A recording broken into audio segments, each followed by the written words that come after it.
अहिलेको प्रधानमन्त्री बालेन, अर्थमन्त्री सोडेम वाग्ले र स्वास्थ्य मन्त्रीलाई मेरो आग्रह छ, प्रत्येक नेपाली जनताको वर्षमा एकपटक होल बडी चेकअप गर्नु पर्यो, त्यो पनि निशुल्क गर्नु पर्यो।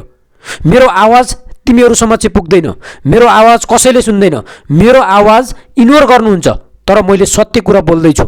मेरो भनाइहरू जसले जसले सुन्नुहुन्छ भिडियोलाई सेयर गरिदिनु होला, सरकार समक्ष पुर्याउनु पर्यो। किनकि राम्रो कुरो त सेयर गर्ने हो नि। यहाँ नराम्रो कुरा धेरै हेरिन्छ, नराम्रो कुरालाई चाहिँ सेयर गरिन्छ, राम्रो कुरा कसैले वास्ता गर्दैन।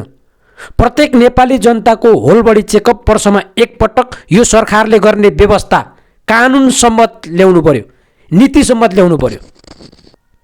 खाली आदेश दिने मात्र होइन, परिणाम दिने हुनु पर्यो। आदेश त पहिलाका सरकारले पनि दिएको थियो नि, अहिलेको सरकारले पनि विभिन्न ठाउँमा चाहिँ आदेश दिएको सुन्छु।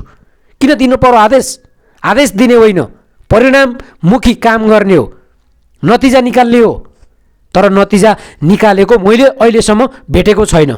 सरकार बनेको भर्खर 1 हप्ता मात्र बित्यो, तर मैले सुझाव दिँदै आएको छु, यसतर्फ पनि ध्यान दियोस् कि प्रत्येक नेपाली जनताको होल बडी चेकअप यो सरकारले निशुल्क रूपमा गरोस्।